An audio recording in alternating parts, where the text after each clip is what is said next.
창세기 12장 1절로 3절 말씀을 가지고 하나님의 약속과 현실이라는 제목으로 함께 은혜를 나누도록 하겠습니다.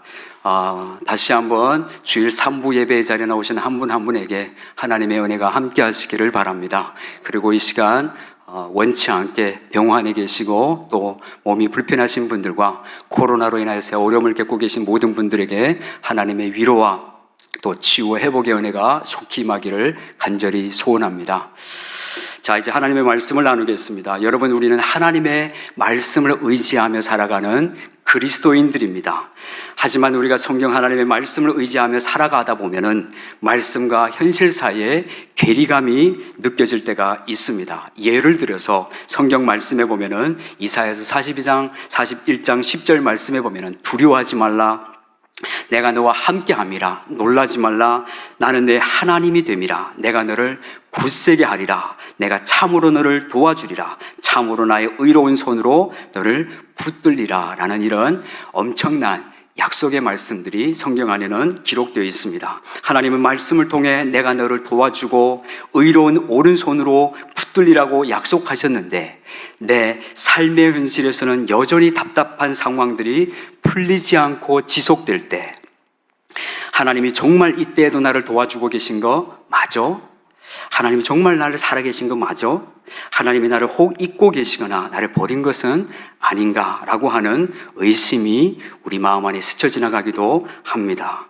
이렇게 약속은 분명히 나를 도와주고 지켜주시고 함께 하신다고 하셨는데, 나의 현실은 아무런 도움도 없고 아무런 일이 일어나지 않을 때 말씀과 현실 사이에서 우리는 괴리감이 느껴지게 되는 것입니다.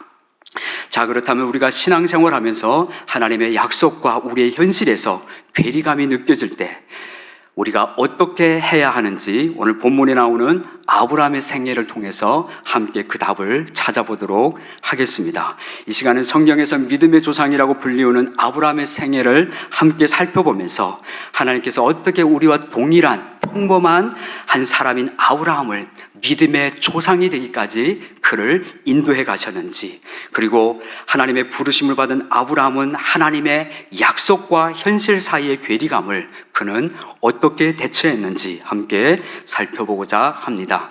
창세기 12장에 보면 어느 날 하나님께서 아브라함에게 찾아오셔서 그와 더불어 언약을 맺습니다. 창세기 12장 1절로 3절 말씀 다시 같이 한번 읽어봅니다. 여호와께서 아브라함에게 이르시되 너는 너의 고향과 친척과 아버지의 집을 떠나 내가 네게 보여줄 땅으로 가라. 내가 너로 큰 민족을 이루고 내게 복을 주어 내 이름을 창대하게 하리니 너는 복이 될지라. 너를 축복하는 자에게는 내가 복을 내리고 너를 저주하는 자에게는 내가 저주하리니 땅의 모든 족속이 너로 말미암아 복을 얻을 것이라 하신지라. 아멘. 이렇게 하나님은 아브라함을 부르시고 그 아브라함에게 이런 약속을 합니다. 아브라함은 하나님의 부르심을 받고 이전의 삶과는 전혀 다른 삶을 하나님 앞에 그는 살아가기 시작합니다. 아브라함이 하나님의 부르심을 받기 이전의 삶은 내가 하고 싶은 대로, 내가 주인 되어 내가 가고 싶은 곳으로 내 마음대로 하며 살았다면, 이제는 하나님의 말씀을 따라 하나님의 말씀에 전적으로 순종하는 믿음의 삶을 살아야 했습니다. 아브라함은 하나님의 부르심을 받고 말씀대로 본토 친척 아버지의 집을 떠나게 됩니다. 그런데 이때 하나님은 아브라함에게 본토 친척 아버지의 집을 떠나 내가 너에게 보여줄 땅으로 가라고 하셨지, 그 어느 땅으로 가야 하는지, 동쪽으로 가야 하는지 서쪽으로 가야 하는지 그 정확하게 하나님은 아직 말씀하지 않으신 때였습니다. 하나님의 부르심을 받은 아브라함은 어디로 가야 하는지를 모른 채 일단 본토 친척과 아버지 집을 떠나게 됩니다. 이때 아브라함의 상황을 히브리서 기자는 당시 아브라함이 이렇게 하나님 앞에 부르심을 받았을 때 갈 바를 알지 못하나 오직 말씀에 순종하여 믿음으로 갔다고 그렇게 말해주고 있습니다. 히브리서 11장 8절 말씀입니다. 자막 보시고 같이 읽어봅니다. 믿음으로 아브라함은 부르심을 받았을 때에 순종하여 장래의 유업으로 받을 땅에 나아갈새 갈 바를 알지 못하고 나아갔으며, 아브라함은 하나님의 부르심을 받았을 때에 갈 바를 알지 못하나 오직 믿음으로 순종하여 본토 친척과 아버지의 집을 떠났다고 말해줍니다. 여러분, 믿음이란 우리의 생각과 상식으로 다 이해되지 않아도 하나님이 말씀하시면 무조건 순종하는 것이 믿음인 것을 우리는 보게 됩니다. 하나님은 아브라함을 부르시고 그에게 오늘 세 가지 약속을 해주셨습니다. 첫 번째는 아브라함아, 내가 너로 큰 민족을 이루어 너로 열국의 아버지가 되게 해주셨다는 약속이셨습니다. 창세기 12장 2절 말씀입니다. 내가 너로 큰 민족을 이루어 내게 복을 주어 내 이름을 창대하게 하리니 너는 복이 될지라. 하나님은 아브라함을 부르시고 그에게 큰 민족을 이루어 줄 것에 대해서 약속하셨습니다. 창세기 13장 16절에 보면은 하나님이 그에게 자손에 대한 약속을 이렇게 또 하십니다. 내가 내 자손이 땅에 티끌 같게 하리니 사람이 땅에 티끌을 능히 셀 수 있을진데 내 자손도 세리라. 하나님께서 아브라함에게 내 자손이 땅에 티끌같이 많아지게 될 것이다. 사람이 능히 땅에 티끌을 셀 수 있을진데 내 자손도 그와 같이 될 것이라고 자손에 대한 약속을 해주십니다. 또 창세기 15장 5절에 가서는 하나님이 아브라함에게 이렇게 다시 자손에 대한 이야기를 해주십니다. 그를 이끌고 밖으로 나가 이르시되 하늘을 우러러 무뼈를 셀 수 있나 보라. 또 그에게 이르시되 내 자손이 이와 같으리라 라고 말씀하셨습니다. 하나님은 이렇게 아브라함에게 내 자손이 하늘의 별과 같이 많아지게 될 것이며 땅의 모래알같이 땅의 티끌같이 많아지게 될 것이라고 자손에 대한 약속을 해 주셨습니다. 두 번째로 하나님께서 아브라함에게 해주신 약속은 아브라함아, 내가 내게 복을 주어 내 이름을 창대하게 하리니 너는 복의 근원이 될 것이라는 이 복에 대해 약속해 주셨습니다. 창세기 12장 2절로 3절 다시 봅니다. 내가 너로 큰 민족을 이루고 내게 복을 주어 내 이름을 창대하게 하리니 너는 복이 될지라. 너를 축복하는 자에게는 내가 복을 내리고 너를 저주하는 자에게는 내가 저주하리니 땅의 모든 족속이 너로 말미암아 복을 얻을 것이라 하신지라. 하나님께서 아브라함에게 한 두 번째 약속은 아브라함아, 내가 너에게 복을 주어 내 이름을 창대하게 할 것이고 너를 복의 근원이 되게 하겠다고 하나님은 아브라함에게 복을 약속해 주셨습니다. 세 번째로 하나님께서 오늘 아브라함을 부르시고 아브라함에게 주신 약속은 땅을 기업으로 주겠다고 약속하셨습니다. 창세기 13장 14절로 15절 말씀해 보면은 하나님이 어떻게 아브라함에게 땅을 줄 것이라는 약속을 이렇게 해주고 계십니다. 롯이 아브라함을 떠난 후에 여호와께서 아브라함에게 이르시되 너는 눈을 들어 너 있는 곳에서 북쪽과 남쪽 그리고 동쪽과 서쪽을 바라보라. 보이는 땅을 내가 너와 네 자손에게 주리니 영원히 이르리라. 보이는 땅을 너와 네 자손에게 줄 것이라고 하나님이 약속하셨습니다. 또 창세기 15장 18절로 21절에 넘어가서 하나님이 이 땅에 대한 약속을 다시 이렇게 또 아브라함에게 더불어 언약을 맺으십니다. 창세기 15장 18절로 21절 말씀인데요. 제가 18절 말씀 읽고 여러분들이 19절 말씀 읽으며 이렇게 교독해서 읽어보도록 합니다. 그날에 여호와께서 아브라함과 더불어 언약을 세워 이르시되 내가 이 땅을 애굽 강에서부터 그 큰 강 유브라데까지 내 자손에게 주노니 헷 족속과 브리스 족속과 르바 족속과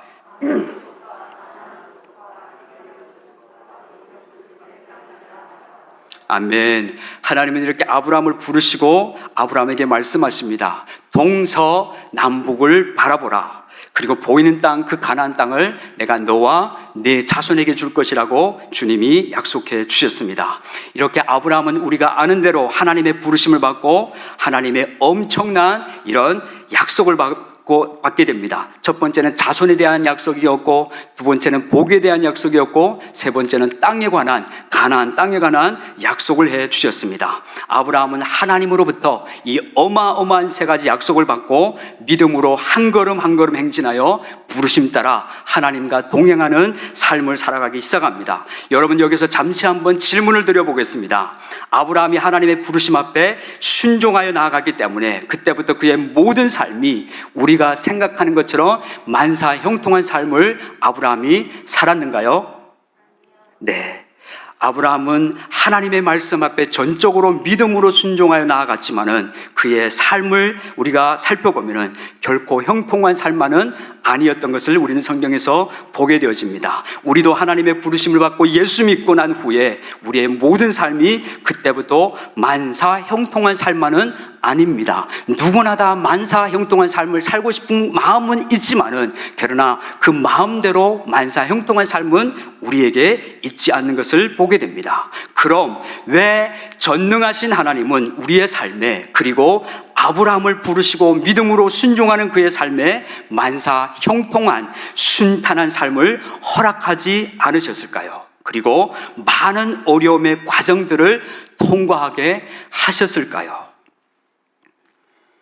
그것은 여호와의 손이 짧아서도 아니고 하나님이 능력이 모자라고 무능해서도 아닌 것입니다. 전지전능하신 하나님께서 얼마든지 아무런 어려움 없이 만사 형통한 삶을 우리에게 허락하실 수 있으신 분이지만 많은 문제와 어려움을 허락하시는 이유는 아브라함으로 하여금, 그리고 이 자리에 앉아 계시는 저와 여러분 한 사람 한 사람으로 하여금 이 땅에서 오직 하나님만 전적으로 의지하는 믿음의 사람으로 만들어 가시기 위한 하나님의 깊은 의도와 섭리가 있기 때문인 것입니다.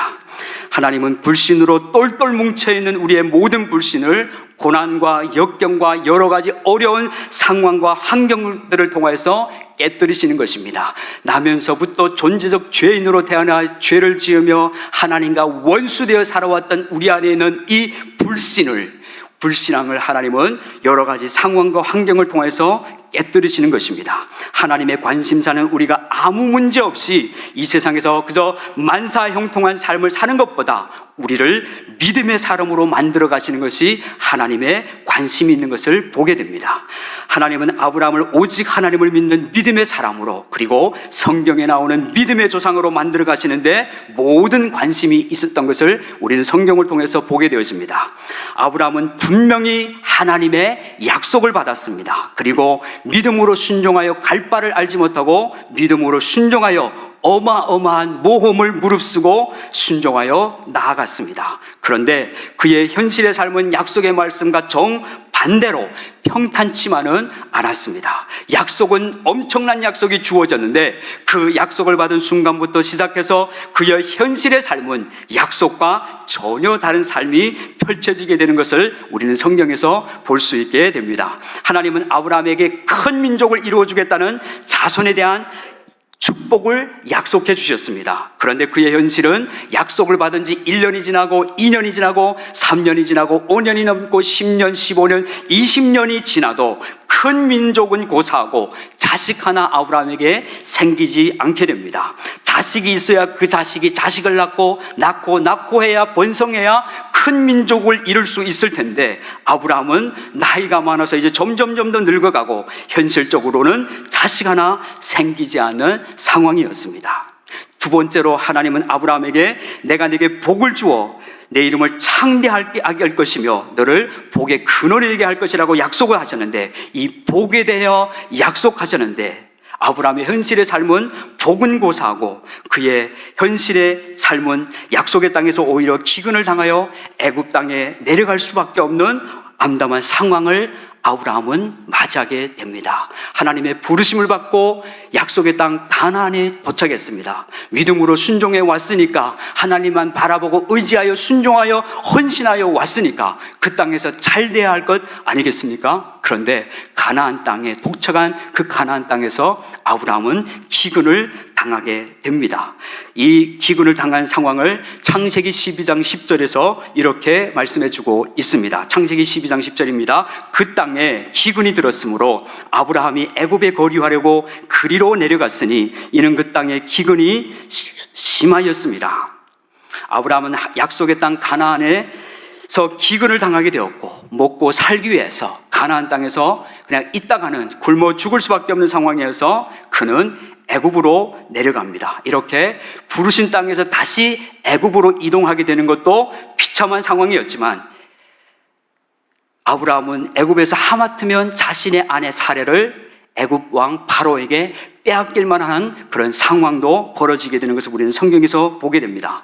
복을 약속받았는데 그의 현실은 애굽 바로에게 가서 사라 때문에, 사라를 자기 누이라고 속여서 그 바로로부터 여러 가지 물품들을 받아가지고 사라 때문에 겨우 먹고 살아가게 되는 이런 상황을 아브라함은 맞이하게 되었습니다. 이것이 어찌 하나님의 복이라고 말씀할 수 있겠습니까? 이 현실만 봐서는 결코 복이라고 할 수 없습니다. 세 번째로 하나님이 하신 약속, 하나님께서 땅을 기업으로 주겠다고 약속하셨는데 그의 현실은 땅 한 평도 없는 또돌이 신세로 그는 그의 인생을 나그네로 여기저기로 또 다니면서 여기에 텐트 치고 저기에 초막을 치고 이렇게 또돌이 신세로 아브라함은 살아야만 했습니다. 그러다가 아브라함의 아내가 창세기 21장에 가면은 아내 사라가 127세에 가나안 땅 헤브론 기럇 아르바에서 죽게 됩니다. 그때까지만 해도 아브라함은 땅 한 평 그 죽은 자신의 아내 사라를 묻을 곳이 없어서 헷 족속에게서 은 400세겔을 지불하고 헤브론에 있는 막빌라 굴을 사서 매장지로 삼아서 자신의 아내 사라를 장사하는 것을 보게 됩니다. 그는 냉혹한 현실을 이렇게 삶 가운데서 맞이하게 됩니다. 하나님은 땅을 주신다고 약속하셨는데 그의 현실은 땅 한 평 없는 그런 삶이었습니다. 축복해 주겠다는 약속은 분명히 주어졌는데 현실은 약속과 정반대로 어려운 상황들이 그에게 펼쳐졌습니다. 아브라함은 약속을 받고 믿음으로 본토 친척과 고향과 아버지의 집을 떠나 하나님의 말씀에 순종하여 갔지만 그의 삶에는, 믿음으로 순종하는 삶에는 결코 평탄치만은 않았습니다. 그는 타국에서 나그네로 쓰디쓴 인생의 고난과 역경을 경험해야만 했습니다. 그러나 결론적으로 우리는 성경에서 하나님의 약속이 어떻게 아브라함에게서 다 이루어지는지 우리는 알고 있습니다. 하나님은 아브라함에게 하신 약속, 큰 민족을 이루어주겠다는 약속, 복을 주겠다는 약속, 땅을 기업으로 주겠다는 이 약속을 하나님은 다 이루어 주셨습니다. 아브라함은 약속을 받고 그 약속이 성취되기까지 중간에 많은 과정이 있기는 했지만 결론적으로 하나님은 아브라함에게 하신 모든 약속의 말씀을 다 성취해 주셨습니다. 역사 가운데 하나님의 약속이 주어지고 이루어지지 않은 적은 단 한 번도 없습니다. 하나님이 말씀하시고 하나님이 약속하신 말씀은 반드시 성취되어집니다. 아무리 환경과 상황이 반대로 가고 우리가 보기에 불가능해 보여도 하나님의 약속은 반드시 성취되어집니다. 여호와께서 이르시되 하나님이 말씀하시면 반드시 성취되어지게 되는 것입니다. 그런데 하나님의 약속이 주어지고 이루어지는 것은 분명한 사실이지만 그 약속이 주어지고 이루어지는 데까지는 그 사이에 시간적 간격이 있다는 것입니다. 하나님의 약속은 반드시 이루어지지만 그 약속이 우리에게 주어지고 이루어지기까지는 중간에 과정이 있다는 말씀입니다. 이런 과정의 시간이 우리로 하여금 신앙생활하는데 어려움을 주고 있습니다. 만약 하나님의 약속이 주어지자마자 금방 우리의 삶 속에서 이루어지게 된다면 우리가 하나님을 믿고 신앙생활하는데 아무런 어려움이 없을 것입니다. 뿐만 아니라 우리가 하나님의 약속을 의지하여 기도할 때마다, 매일 하나님의 말씀을 의지하여 기도할 때마다 즉각적으로 바로 응답된다면 우리가 신앙생활하는데 아무런 어려움이 없을 것입니다.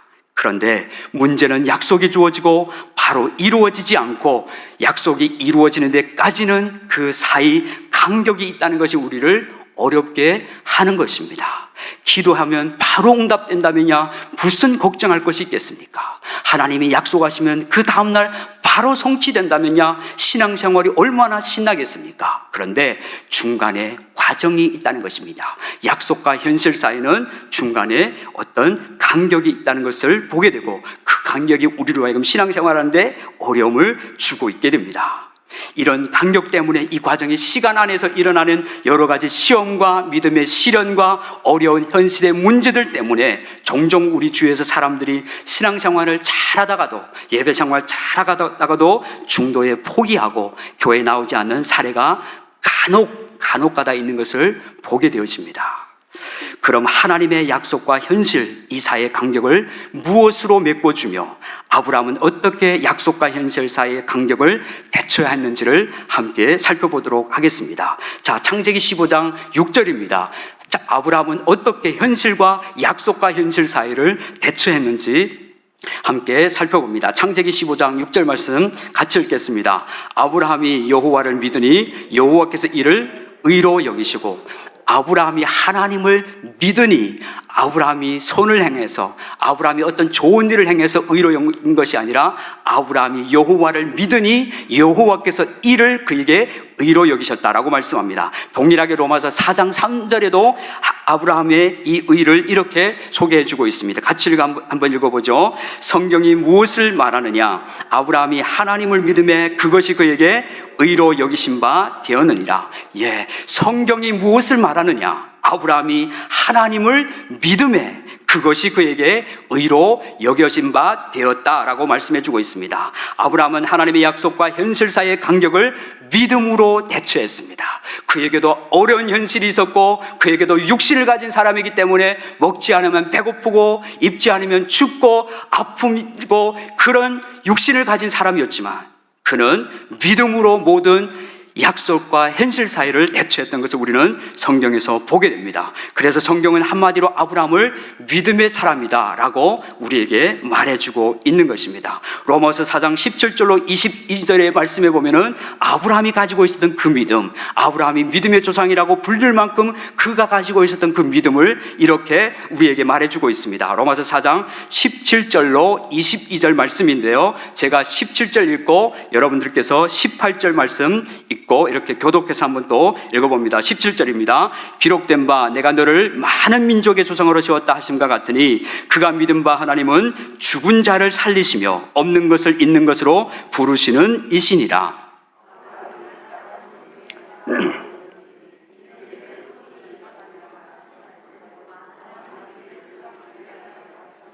그가 백세나 되어 자기 몸이 죽은 것 같고 사라의 태가 죽은 것 같음을 알고도 믿음이 약하여지지 아니하고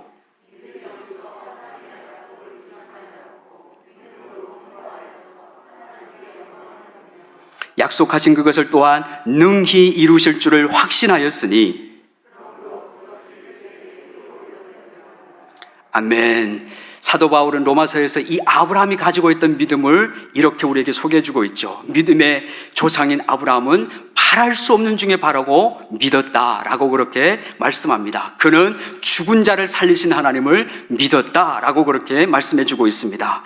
여러분, 믿음의 조상인 아브라함에게는 분명히 인간적인 많은 약점과 실수들이 있었지만, 그러나 하나님은 자신의 현실의 삶이, 아브라함은 자신의 현실의 삶이 아무리 하나님의 약속과 정반대되어지는 상황에서도 그는 믿음이 없어 하나님의 약속을 의심하지 않고 믿음에 견고하여져서 하나님께 영광을 돌리며 약속하신 그것을 또한 능히 이루실 줄을 확신하였다고 말씀해주고 있습니다. 아브라함에게는 한 가지 확신이 있었습니다. 그것은 하나님을 믿는 절대 믿음이었습니다.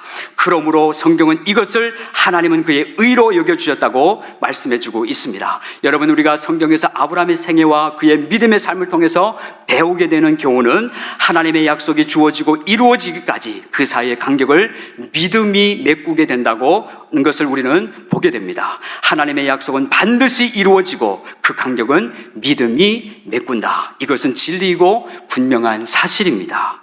하나님의 약속은 오직 믿음으로만 우리의 삶 속에서 성취되어지게 되는 것입니다. 고린도후서 1장 20절 말씀해 보면은 하나님의 약속은 얼마든지 그리스도 안에서 예가 되니 그런즉 그로 말미암아 우리가 아멘 하여 하나님께 영광을 돌리게 된다고 말씀해 주고 있습니다. 자, 우리가 여기서 아브라함의 믿음의 삶을 통해 배우게 되는 것은 믿음에는 신뢰와 기다림과 인내라는 뜻이 포함되어 있음을 보게 되어집니다. 아브라함이 가지고 있던 그 믿음 안에는 신뢰와 기다림과 인내라는 뜻이 함께 포함되어 있습니다. 믿음은 말씀하신 하나님을 끝까지 믿고 신뢰하는 것입니다. 그리고 끝까지 인내하고 기다리는 것입니다. 여러분, 우리의 믿음은 인내를 통해서 온전하게 된다고 성경은 말씀해주고 있습니다. 야고보서 1장 4절에서는 이렇게 우리에게 인내를 가지라고 말씀해주고 있습니다. 인내를 어떻게 하라고요? 네, 인내를 온전히 이루라. 그리하면 이는 너희로 온전하고 구비하여 조금도 부족함이 없게 하려 함이니라.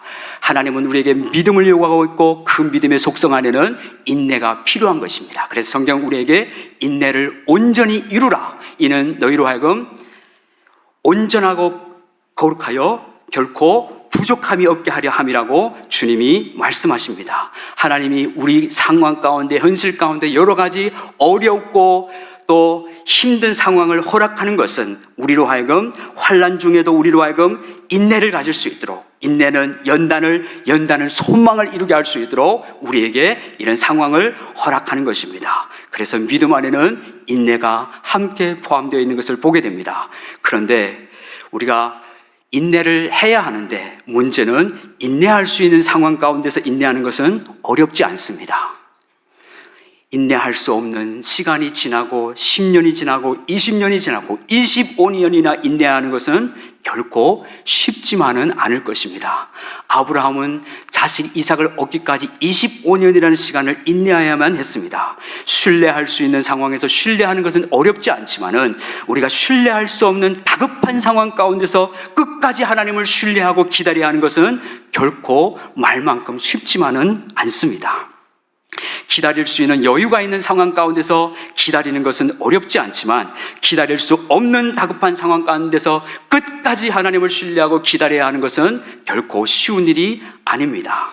그러므로 우리가 오직 믿음으로 산다는 것은 말로 하기에는 너무 쉽지만은 그러나 실제 냉혹한 현실 가운데서 오직 믿음으로 사는 하나님만 신뢰하고 하나님만 인내하며 기다리며 산다는 것은 결코 말만큼 쉽지 않은 것입니다.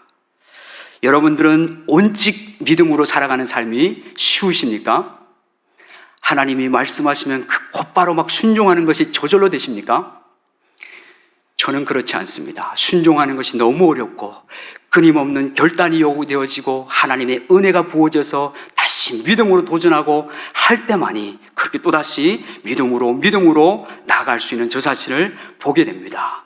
말로 믿음의 삶을 살아내는 것은 너무 쉽지만은 현실적인 어려운 상황 가운데서 오직 믿음으로 사는 것은 결코 말처럼 그렇게 쉽지만은 않습니다. 신뢰와 인내와 기다림이라는 단어가 객관적인 입장에서 우리가 볼 때는 굉장히 멋있어 보이고 아름다운 단어 같아 보이지만 그런데 이 신뢰와 인내와 기다림이 나의 주관적인 상황과 현실로 부딪히게 되면 이것은 결코 쉽게 대처할 수 없는 단어라는 것을 우리는 깨닫게 되는 것입니다. 다른 사람들이 어려움을 당할 때 그 사람에게 찾아가서 하나님만 신뢰하라고 하나님께 기도하고 모든 것을 다 맡기라고 이렇게 상담해주고 또 그 사람에게 권면해주는 것은 너무 쉽습니다. 그렇지 않습니까? 우리 주변에 시험 든 사람이나 또 지체들이 있으면 서로 위로하고 이렇게 하는데 그렇게 힘든 사람에게 하나님만 바라보라고 기도하자고 그렇게 말하는 것은 믿음으로 인내하라고 이렇게 말하는 것은 너무 쉽습니다. 하지만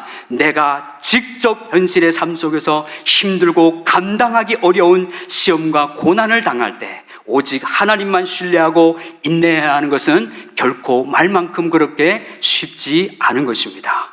우리가 한번 이 신뢰와 기다림이라는 단어를 염두에 두고 한번 우리 각자가 아브라함의 입장에 서서 한번 생각해 보시면 좋겠습니다. 아브라함은 그의 나이 75세에 하나님의 부르심을 받았고 약속을 받았습니다. 너로 큰 민족을 이루고 내 자손이 하늘의 별과 같이 많게 될 것이다. 자손에 대한 약속을 분명히 해주셨는데 아브라함 부르신 하나님을 신뢰하고 믿음으로 하루를 기다리고 1년을 기다리고 10년을 기다리며 살아갑니다. 이렇게 1년, 2년, 10년, 20년이 지나도 아브라함에게는 자식 하나 생기지 않았습니다. 그리고 점점 살아는 할머니로 늙어가고 경수마저 끊어지었다고 성경에는 표현되어 있습니다. 아브라함도 늙어서 이제는 점점 아이를 낳을 수 있는 확률이 사라져갑니다. 이제는 더 이상 인간으로서는 기다릴 수 없는 한계에 도달했을 때 아브라함은 그 아내 사라의 말을 듣고 인간이 쓸 수 있는 방법을 취하게 됩니다. 아브라함의 아내 사레가 아브라함에게 이렇게 말하죠. 여보, 나는 이미 늙어서 이제는 아이를 가질 수도 아이를 낳을 수도 없을 것 같아요. 그러니 내 말을 듣고 우리 집에 착한 계집종 하갈과 동침하여서 우리 자식을 봅시다. 이렇게 아브라함에게 사레가 말하자 아브라함은 아내 사레의 말을 듣고 계집종 하갈과 동침하여 우리가 아는 대로 이스마엘을 얻게 됩니다. 이때 하나님은 그 계집종 하갈에게서 낳은 자식이 내 씨가 될 수 없고 반드시 사라에게서 난 자라야 내 씨가 될 수 있다고 말씀하시면서 아브라함에게 인간의 방법을 사용하여 얻은 그 이스마엘과 첩 하갈을 내어 쫓으라고 말씀합니다. 우리가 여기서 한 가지 또 보게 되는 것은 하나님의 부르심을 받고 오직 믿음으로 살아가는 삶에 있어서 하나님의 방법이 아닌 인간의 계산기로 머리를 굴려서 인간의 방법을 사용하는 것을 하나님은 철저히 제거해버리는 것을 우리는 성경에서 보게 됩니다. 내가 보기에는 이렇게 하면 좋겠다고 생각하는 것들이 하나님 보시기에는 좋지 않을 것들이 있다는 것입니다. 내 생각에는 하는 것들이 하나님의 생각과 정반대될 수 있다는 말씀인 것입니다. 이사야서 55장 8절에서 하나님이 너희 생각과 나의 생각이 다르다고 이렇게 말씀하셨습니다. 이는 내 생각이 너희 생각과 다르며 내 길은 너희 길과 다름이나 여호와의 말씀이니라. 하나님의 생각과 우리의 생각이 다를 때가 있다는 것입니다. 하나님의 길과 우리의 길은 다르다고 성경은 말씀합니다. 여러분, 아브라함은 고통스럽지만 하나님의 말씀에 순종하여 자기의 살붙인 그 첩 하갈에서 얻은 아들 이스마엘을 그리고 그 첩 하갈을 하나님이 말씀대로 내어 쫓습니다. 아브라함은 그리고 오랜 시간이 지나서 나이 100세 때에 하나님은 하나님의 방법으로 이삭을 약속의 씨로 주셨습니다. 장장 약속을 받은 지 25년이 걸렸습니다. 우리가 이렇게 말씀을 듣는 시간이 25년이 훌떡 지나가는 것 같지만 여러분, 25년이라는 세월은 결코 짧은 시간이 아닙니다. 하나님이 25년 동안 아브라함이 인내하도록 하나님을 온전한 믿음으로 기다리도록 그리고 하나님만 신뢰하도록 아브라함에게 이 모든 상황을 허락한 것입니다. 여기서 우리가 아브라함의 믿음의 삶을 통해서 보게 되는 것은 믿음에는 인내와 신뢰와 기다림이라는 뜻이 함께 포함되어 있음을 보게 되어집니다. 믿음은 믿음 안에는 인내가 있고요, 또 기다림이 있고 신뢰가 있는 것입니다. 그런데 이 신뢰와 기다림이라는 단어에 내가 빠지게 되면 이것은 결코 쉬운 일만은 아니라는 것입니다. 잠깐 구약 성경에 나오는 욥을 한번 생각해 보도록 하겠습니다. 욥기 1장에 보면은 욥을 이렇게 소개해 주고 있습니다. 우스 땅에 욥이라 불리는 사람이 있는데 그는 온전하고 정직하여 하나님을 경외하며 악에서 떠난 자였다라고 욥에 대해서 욥기 1장은 소개해 주고 있습니다. 욥은 경건한 사람이었습니다. 그는 악에서 떠난 사람이었고 하나님을 경외하는 사람이었습니다. 그런 욥에게 어느 날 갑자기 사탄이 개입함으로 엄청난 재앙이 찾아오게 됩니다. 아들 7과 딸 3, 그리고 그가 가지고 있는 모든 소유를 하루에 다 잃어버리게 됩니다. 그리고 자신의 몸에는 발바닥에서부터 정수리까지 종기가 나서 기와 조각을 들고 한시도 진정할 수 없이 긁어대야 하는 상황을 맞이하게 되었습니다. 하나님 앞에 경건하게 살았던 욥은 하루아침에 영문도 모른 채 날벼락을 맞은 것입니다. 이때 욥은 자신에게 들이닥친 원인 모를 이 상황 앞에 처음에는 욥이 우리가 잘 아는 고백을 하나님 앞에 올려드립니다. 주신 이도 여호와이시오 취하신 이도 여호와이시오니 여호와의 이름이 찬송을 받을지로다. 그러면서 욥이 하는 말이 이 모든 일에 욥이 범죄하지 아니하고 하나님을 향하여 원망하지 아니하였다고 욥기서 1장 맨 마지막 절 22절은 기록해주고 있습니다. 욥은 이 모든 상황 앞에 그 환난 앞에 진짜 하나님을 경외하는 사람의 모습을 보여주고 있습니다. 그런데 그 기가 막힌 욥의 고통의 현실이 하루 만에 끝난 것이 아니라 이틀 만에 끝난 것이 아니라 매일매일 반복이 됩니다. 하루만 고통이 왔다면 가지껏 이를 깨물고서라도 한번 참아볼 텐데 이 고통스러운 고통이 매일매일 반복이 됩니다. 그러자 하나님을 향하여 불평 원망 하나 없이 하나님을 찬송했던 욥의 입술이 다물어지고 대신 자신의 그 가지고 있는 인간의 욥의 한계를 욥은 드러내고야 맙니다. 처음에는 주신 이도 여호와이시오 가져가신 이도 하나님이시오니 하나님을 내가 찬송합니다라고 했던 욥에게 이 고통이 하루 이틀이 아니라 매일매일 반복되는 이 고통의 현실 앞에 욥은 자신의 한계를 하나님 앞에 드러내고야 합니다. 욥기서 10장 1절 말씀 같이 봅니다. 욥이 이렇게 자신의 한계를 드러냅니다. 같이 읽습니다. 내 영혼이 살기에 곤비하니 내 불평을 토로하고 내 마음이 괴로운 대로 말하리라. 처음에 재난이 닥쳤을 때는 욥은 이렇게 하지 않았습니다. 감사했고 그는 주신 이가 하나님이고 취하신 자도 하나님이기 때문에 하나님을 찬양했습니다. 그리고 이 모든 일에 욥이 원망하거나 불평하지 않았습니다. 그런데 이 고통이 지속이 되자 욥은 이제 자신의 한계를 마침내 드러내고야 맙니다. 주께서 어찌하여 내게 이렇게 하시나이까? 내 영혼이 기가 막힌 고통 속에서 영혼이 살기에 곤비하니 내 원통함을 이제는 발설하고 내 마음에 괴로운 대로 하나님 앞에 말하겠사오니 하나님이여 내게 말씀하시고 내게 응답하시옵소서. 이제는 더 이상 참지 못하겠습니다.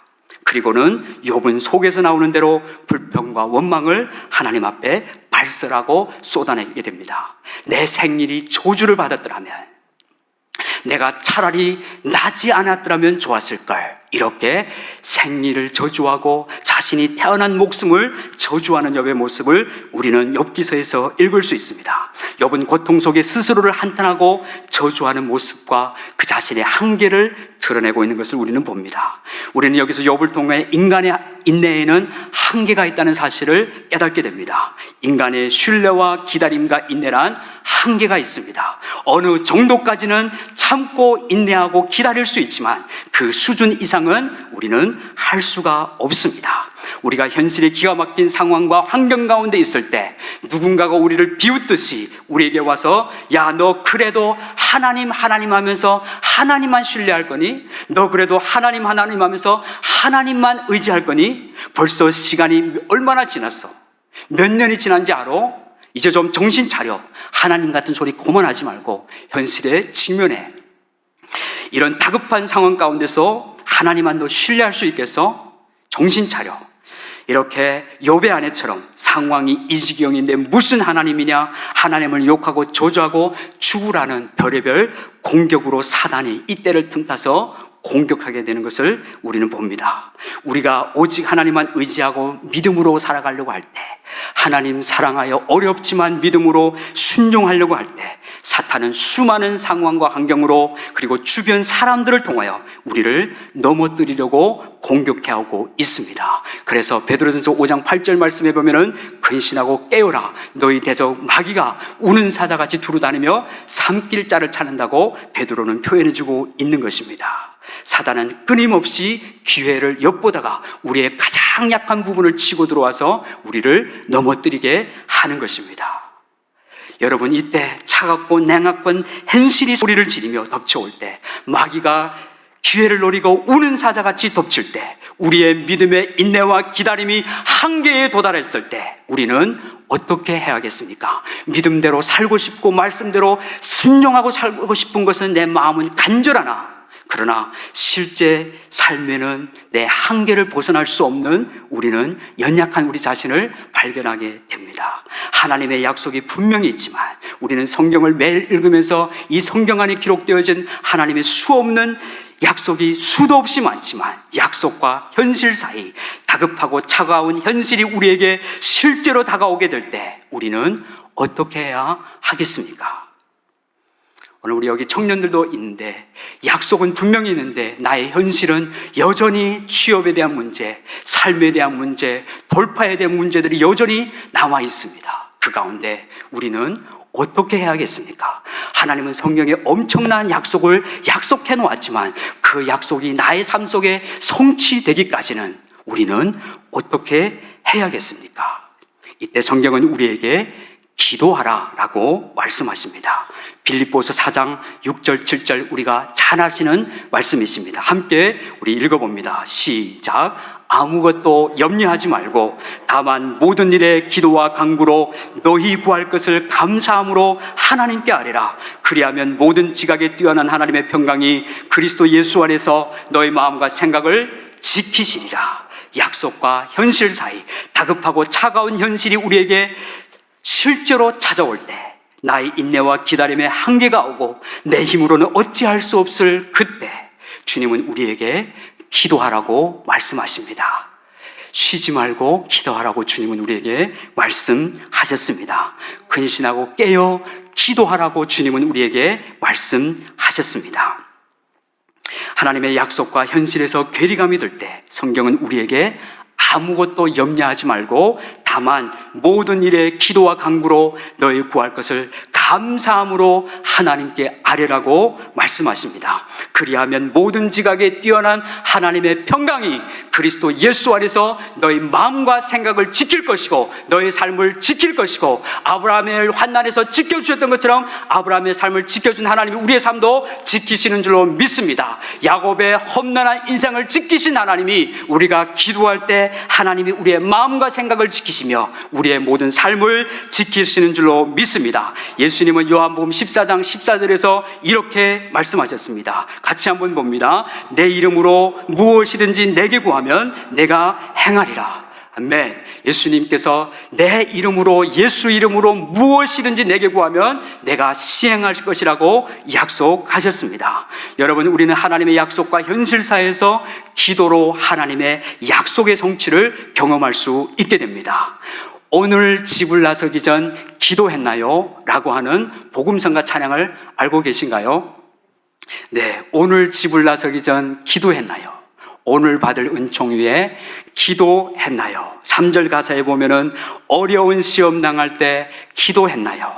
주가 함께 당하시면 능히 이기리. 기도는 우리의 안식 빛으로 인도하니 앞이 캄캄할 때 기도 잊지 마세요. 사랑하는 여러분, 우리는 죄와 악이 기승을 부리는 이 마지막 때에 오직 기도로 승리의 삶을 살 수 있습니다. 이제 말씀을 정리하도록 하겠습니다. 여러분, 하나님의 약속과 현실 사이의 간격을 우리는 오직 믿음으로만 대처해야 합니다.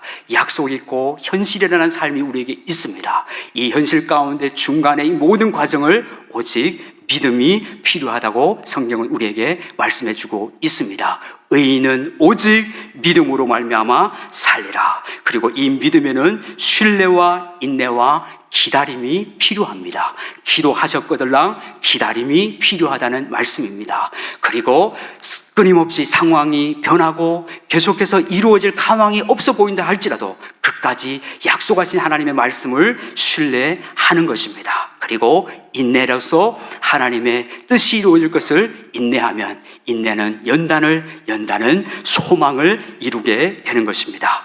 우리의 신뢰와 인내와 기다림이 바닥이 나고 나의 한계가 오게 되어질 때 우리가 유일하게 할 수 있는 것은 바로 기도인 것입니다. 아무것도 염려하지 말고 다만 모든 일에 기도와 간구로 너희 구할 것을 감사함으로 아뢰라는 주님의 이 약속의 말씀을 우리는 믿고 기도할 때 그리스도의 평강이 우리의 마음을 주장하게 되고 또 우리가 처한 모든 현실에서 하나님의 약속의 성취를 경험하게 되는 줄로 믿습니다. 우리는 오늘 3부 예배를 마치고 또다시 우리의 현실의 삶으로 갑니다. 현실은 예배드리기 전이나 예배드린 후나 동일한 현실입니다. 우리의 현실이라는 여러 가지 어려운 상황을 만날 수 있고 고난을 겪을 수 있고 코로나 걸릴 수 있고 여러 가지 질병에 걸릴 수 있고 사고로도 당할 수도 있고 우리는 내일 일을 알지 못합니다. 그러나 우리가 기도함으로 우리 자신을 전적으로 주님 앞에 내어드리고 믿음으로 약속과 현실 사이에 대처하며 기도로 믿음의 걸음을 걸어갈 때 하나님은 성도의 기도를 반드시 들으시고 응답하시는 줄로 믿습니다. 우리를 사랑하시되 당신의 아들의 생명을 십자가에서 내어주신 하나님은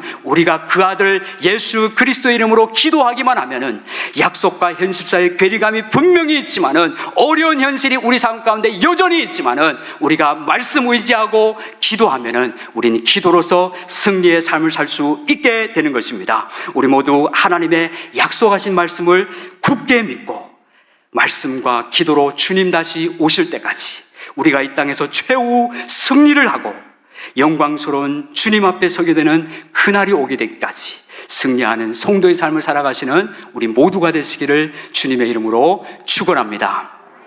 다 함께 찬송가 545장입니다. 이 눈에 아무 증거 아니 배도 함께 찬양하시겠습니다.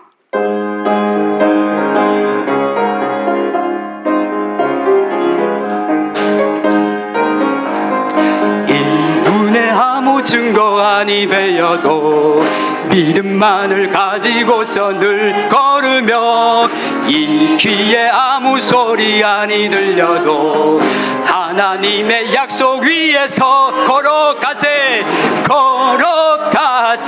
믿음 위에 서서 나가세 의심 버리고 걸어가세 믿음 위에 서서 눈과 귀에 아무 증거 없어도 이 눈이 보기에는 어떠하든지 이미 믿은 증거대로 늘 믿으며 이 맘에 의심 없이 살아갈 우리 소원 주 안에서 걸어가세 믿음 위에 서서 나가세 의심 버리고 걸어가세 믿음 위에 서서 눈과 귀에 아무 증거 없어 주님의 거룩함을 두고 맹세한 주 하나님 아버지는 참 미쁘다. 그 귀한 모든 약속 믿는 자에게 능치 못할 무슨 일이 있을까. 걸어가세 믿음 위에 서서 나가세 의심 버리고 걸어가세 믿음 위에 서서 눈과 귀에 3절 다시 합니다. 주님의 거룩함을 두고 맹세한 주 하나님 아버지는 참 미쁘다. 그 귀한 모든 약속 믿는 자에게 능치 못할 무슨 믿음으로 전진하여 나아가십시다. 걸어가세 믿음 위에 서서 나가세 의심 버리고 걸어가세 믿음 위에 서서 눈과 귀에 아무 증거 없어도